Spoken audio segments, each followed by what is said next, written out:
Welcome to This Just In, the show bringing you the latest advancements in healthcare, strategy, innovation, and public policy. And now, for the fastest voice in healthcare, here's your host, Justin Barnes. Welcome to the special episode of This Just In Radio. We're broadcasting live from ViVE23 in Nashville. First, I want to thank CHIME and DHI for inviting us to their theater. I'm your host, Justin Barnes. We have a terrific show this morning with a great lineup of thought leaders from the industry. Our theme will be focusing on priorities and challenging of today's hospital CIOs. My first guest needs no introduction and is a revered guest of the show, Steve Lieber, Chief Analytics Officer, Digital Health Insights, CHIME. How are you, my friend? I'm doing good, Justin. It's great to see you again. It's always great to be on air with you. I tell everybody this story. I'm going to continue to tell it for the rest of my time, but you're the reason this show exists. We've been doing it 10 years, but you're my very first guest back in the Venture Forum 2015 in HIMSS in Chicago. So it started there. You helped me kick it all off. I'm grateful for the opportunity, grateful for your friendship through now almost 20 years. I was going to say, the story goes back farther than that, doesn't it? It does. But again, welcome to stage. Great to have you here. So first of all, tell me how, the show's been so far for you last couple of days. Been busy. You've been here for a few days. It's been fantastic, Justin. There's an evolution that you go through with events, and this is only year 2 of ViVE. And it's already well down the path of evolution. We learned a lot last year in Miami Beach, brought that learning into Nashville. We've got over 7,600 people here, which is just about a 50% increase. Now, I'm going to say, though, we're going to cap it. We're not going to let it keep growing. Okay. We're kind of toying around with the idea of this thing should peak out at 10,000. Right. And so it's possible next year in Los Angeles. Love it. Looking forward to it. It's possible that people might not be able to get in because we're going to hold to that. There's a benefit in size, both benefit of big size as well as more manageable. And what we sort of concluded at this event is it's an exclusive audience, very high level, and we want to maintain that and maintain to a degree an intimacy. Now, how intimate is 10,000 people? Still a lot of people. But the layout here in Nashville, and it'll be repeated in Los Angeles, creates very easy access to a whole lot of activities. We brought the content down on the floor. So we've got these huge stages in all the corners here. So there's only one place to go down here, and you can eat.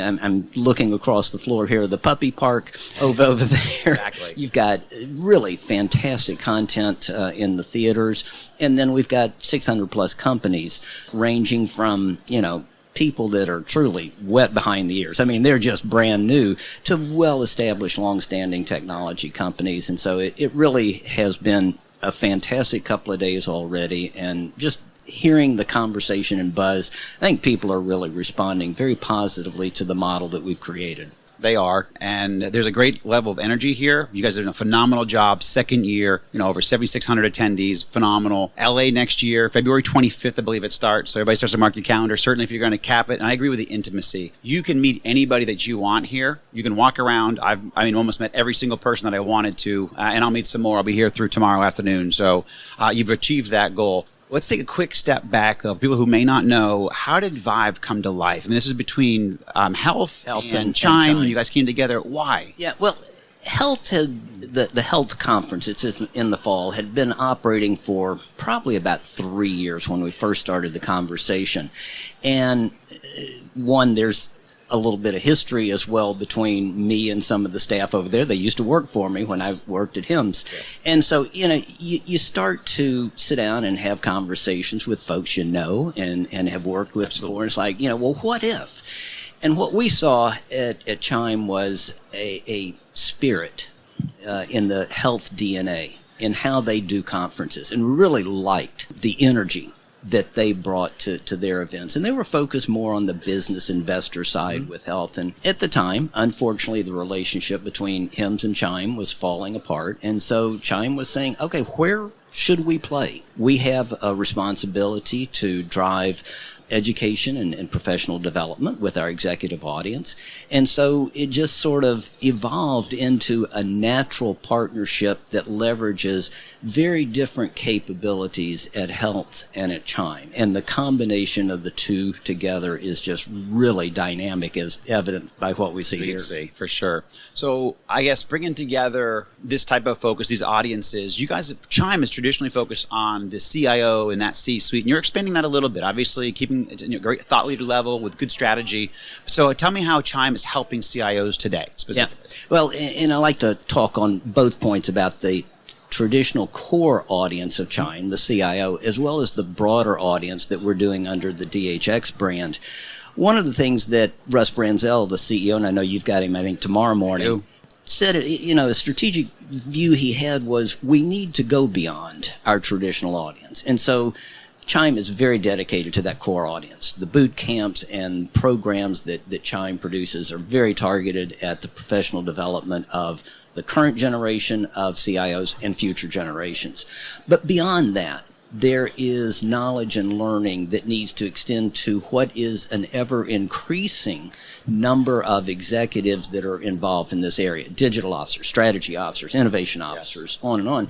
And so we said, all right, we got to protect the brand, got to protect CHIME. And so we're very focused on that audience.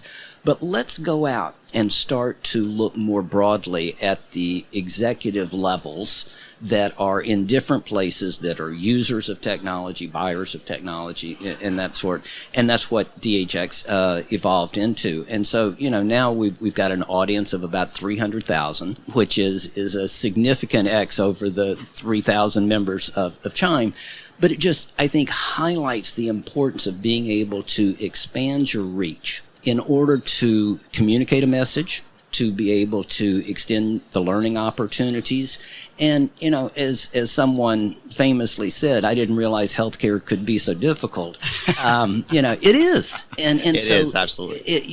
And so having that broader audience and being able to learn from them. This is a two-way relationship. We're not just pushing stuff out. We're also reaching out and bringing content in from these other audiences, because in provider settings, you don't operate alone. We learned that a long time ago. It's not technology projects, it's enterprise projects, it's patient projects, that sort of thing. And there are multiple players involved. And you got to get everybody together to do it right. I love it. Excellent. Absolutely. Steve Lieber, thank you so much for joining the show, my friend. Great to see you as always. Thank you, Justin. It's my pleasure. Thank you, man. Appreciate it. Awesome. DiDi Davis, Vice President, Informatics and Conformance and Interoperability with Sequoia Project. Yes. So, before we dive in, tell us what Sequoia Project is. A lot of us know, but for everybody. No, I'll try to keep it brief. Love it. The Sequoia Project is a not-for-profit for the public good organization based and headquartered in Washington, D.C. We think of ourselves as a convener of the healthcare sector in general, trying to reach consensus to have secure, interoperable exchange of information. And that could be any type of information, but also coupling that with the policy perspective so that you have the trust to have that exchange happening. The Sequoia Project is the recognized coordinating entity in collaboration as part of the cooperative grant with the Office of the National Coordinator. You'll hear more about that from Mickey Tripathi. Yes. But we are the RCE since 2019.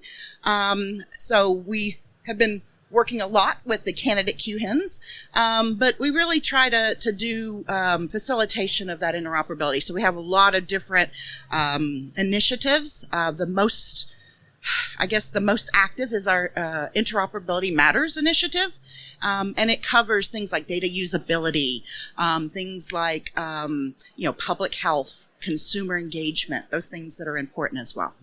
Yeah, and in full disclosure, I was a board member of Sequoia Project. Yes. Love Marianne Yeager. Yes. Is Marianne here? No, she's not here. She sent her regrets. Okay. It just made sense. I live here in Tennessee, so it was one of those things that, driving here was very easy, but she was at the first ViVE. Yes. And she fully supports ViVE and so absolutely. forth, but she sent me instead. Cool. Well, I'm glad you're here. Thank you. Tell me a little bit about, some of the priorities for the Sequoia Project, but also, this is a personal passion for yours for many, many years. You know me. Yeah. So, tell what the priorities and what should these CIOs be thinking about when it comes to interoperability and you obviously standards and obviously interoperating and working with Sequoia Project. Perfect. And I think Anish said it really well. You need to make sure you're proactive, thinking about things that are going to flow down as requirements that are coming up. Today, with the exchange happening, healthcare CIOs need to be thinking about how does my data interoperate in the ecosystem. That ecosystem could involve long-term care, social determinants information, public health information, thinking very broadly about that. So I think that that's one thing I fully advise on. And of course, you know me, I've always preached the standards way of doing things, using healthcare standards so that we're not doing those point-to-point interfaces that continue having to be updated and it's not scalable, it costs too much money. Breaking. So think about the big picture and try to start as you acquire, especially as you do IT project updates. Think about how can I make this data more usable and complete? How do I exchange it with my partners? So thinking along those lines, I think that way you'll always kind of filter through and support, your whole patient journey for your patients that you take care of. So, and love it, DiDi. So if you're a CIO or, Chief Information Officer, Chief Interoperability Officer, what would be a few best practices that you would say, hey, you have a strategy, but this is where you really want to focus in on, and this is where, these standards or next steps or really tangible next steps for them? You threw me a softball, and I don't know if that was on purpose, but thank you for doing that. It's really important. I actually know the audience, and they need to hear this. So, yeah. No, this is great. So my passion, and I've been doing this now for 3 years or so, data usability. So I think that's one thing I kind of alluded to it, but I'll go into a bit more. So truly, the Sequoia Project in our mission for public good did release a version 1 implementation guide last December. And we're kind of working through now the process of making it take root, kind of playing on our Sequoia tree, infrastructure piece. So we are trying to make sure that the implementation guide has the care and feeding, socialization, communication to see, hey, this is guidance that's using industry standards. These things are actually required for the meaningful use, what it was, now promoting interoperability requirements and so forth. So there's guidance in there that's very pragmatic to do things like reducing duplicates of data, being able to do patient matching better, thinking about provenance, where did the data come from? So thinking about those things, there's real conformance items. This is a testable implementation guide, and we're going to be creating tools.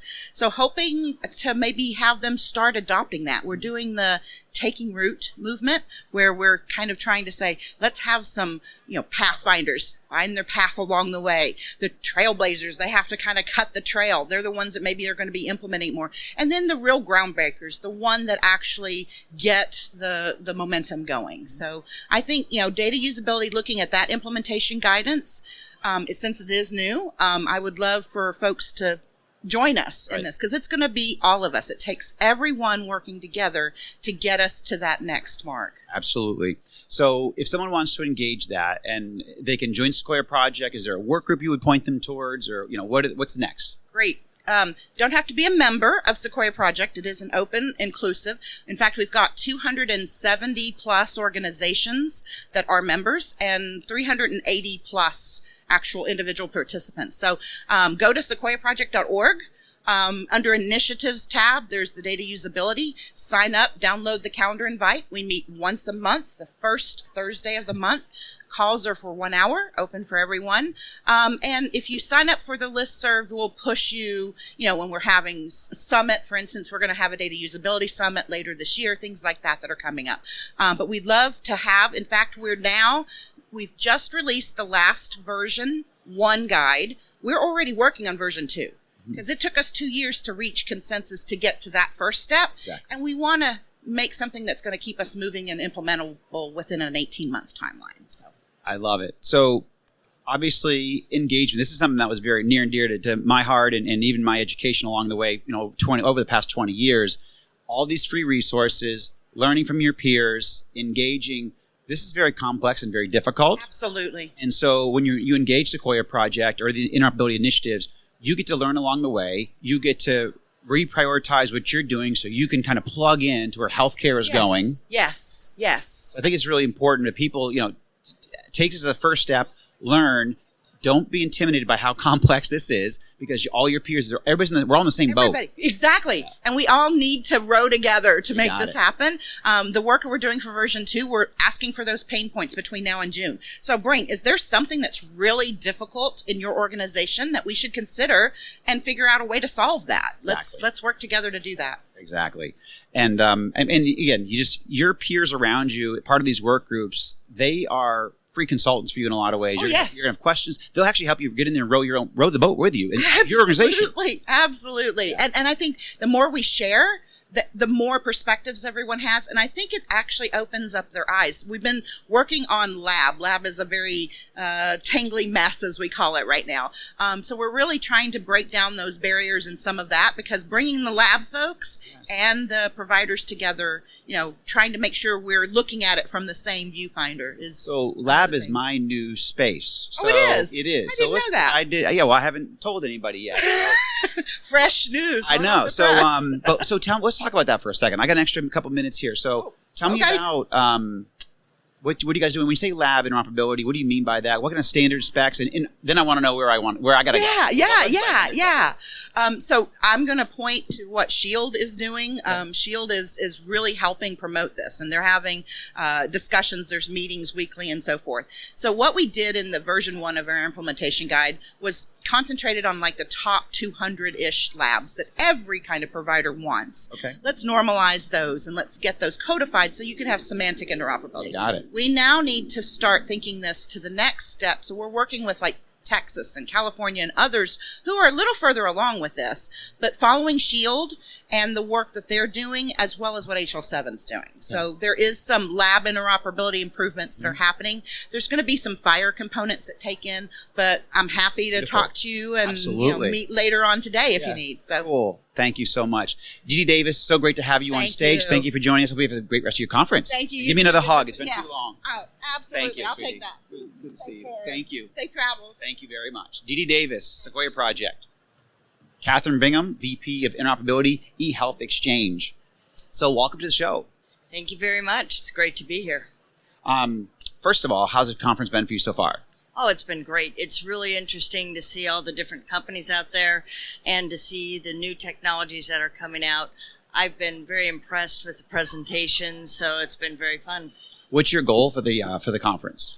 Well, with the eHealth Exchange, we are exhibiting at HIMSS. We thought this would be a great place for us to exhibit next year, and just wanted to get a sense for what kind of audience it was. So that's a main goal, but it's also connecting with the people that we partner with, as well as seeing what other technologies and what other companies we might be able to connect with in the future to promote interoperability. Absolutely. I mean, literally, this was not supposed to be an interoperability show, but every single one of my guests today has all been talking about interoperability. So, and obviously it's key. It's near and dear to my heart for the past 20 years. So I love it. In February, eHealth Exchange was announced by HHS as one of the 6 initial candidates for the QHINs, but Qualified Health Information Networks under TEFCA. So tell me about that process and, the briefing and the entities agreed to push for onboarding by the end of 2023. Is that possible? Right. Well, we're really excited about that and excited to be part of the first 6 that are have our applications approved. Yep. This journey started much, much earlier, and we at the Health Exchange have been preparing for this for years. Absolutely. And last year, when we got the first SOPs from the RCE, we really pushed hard to look at our technology stack and make sure that we were prepared for this. And we came up with a great deal of detail on the changes that we need to make, as well as our participants might need to make to be able to be prepared for this. We're excited with the other potential QHINs, and it's dependent on all of us, but none of us can be a QHIN without another one being a QHIN. That's right. So we have to work together to make that happen. And we're hoping to start the testing phase any day now, and we're ready to go. I think the end of the year is still possible. It's dependent on the RCE. It's dependent on the other QHINs, but we're ready to go. And so we've done our internal testing, and we're confident that we're going to be able to make it. What are some of the, explain some of the processes specifically that you have to go through? Well, you have to do all the testing that between the QHINs, and there's content testing. And the eHealth Exchange has done content testing, one of the few networks that does that. And so we're used to that process, and it's a very similar process to what goes on with our participants. We have a separate environment for the QHIN, because not all of our participants have to participate in the QHIN, and so we have a separate process for that. And we sent out just recently, what each of our participants need to do to be prepared. And so we have some that have said, no, I'm not going to opt in yet. We're going to wait because this looks like it's going to be hard work, and they don't have to join right away. And some will wait till we're further down the path, and there's additional use cases that are promoted through the QHINs. So, in kind of even that direction, what should a hospital organization be doing right now as they plan for participation in TEFCA? Well, they need to look at it from the perspective of, what value is that going to gain them out of the gate? And, there's additional players that they'll be able to connect with. And I think that's one of the big things. We have right now within the eHealth Exchange, we cover 75% of all hospitals in the United States, 85% of all dialysis clinics, and 61 regional and state HIEs. So we have a great deal of connectivity, but wouldn't it be wonderful to connect with the rest of those organizations? And that's where I think the QHIN to QHIN participation is going to add a lot of value. Agree. So what are some of the best practices, I guess, if you're a hospital CIO, a board of a health system, or even the executive suite, what are some tangible next steps that you would advise, offer to them, say, hey, this is how you can engage. This is how you can kind of take some steps in the next direction. It could be intimidating to some. There's a lot of priorities for these health systems. What would you recommend they do next? What's a good first step? Well, making sure that you're aware of what's happening with TEFCA, and making sure that, you're using the resources that we and the other potential QHINs would provide, and preparing for it, because it is not for the faint of heart. There's work to be done. So, getting started on that, and then, it's only going to be good for everyone if people move to those standards that are promoted by the RCE and TEFCA. Excellent. So if someone wanted to go learn more and something tangible, where would you point them to? Is there a website, a work group, or a combination of different things that you could point somebody to learn more? Sure. Our website, we're extremely transparent. Everything's on our website. We have all our technical standards, all of our pricing. We are here to promote interoperability. And so our TEFCA section right now on our website is pretty thorough, but it also, we are expanding that, and we're going to be putting in all the technical standards that people need to change and need to be up to. So we'll be putting that out to the public as well, and that should be coming out this week. And so it's the eHealthExchange.org is our website, and there's a big banner that says TEFCA. Click there and you've got it. And I assume there's a work group of people, because I'm a big proponent and encourager of people joining work groups, learning from their peers, reaching out when they have questions, and us as a community trying to solve these problems together. Is there a consortium or a work group or someone that you could point someone to where they could kind of learn more? Sure. We have a technical work group that meets every Thursday at 1 o'clock. I think it's 2 o'clock. 2 o'clock Eastern, and so that's a great place to start, and that is open to the public. You don't have to be a participant with the eHealth Exchange. And then we are doing webinars and office hours for our participants. Excellent. Love it. Kathryn Bingman, thank you so much for joining me today on air, and congratulations, and keep up all the great work. We appreciate it. Thank you so much. Thank you, Kathryn. Appreciate eHealth Exchange. And just want to say thank you very much to Roberta and Carol and Greg and the whole team at Healthcare Now Radio and CHIME and DHI for letting us use the stage. Thank you to everyone joining us here in the audience, and obviously everybody listening online. And I'm Justin Barnes. Thank you for tuning in for this special episode of This Just In Radio.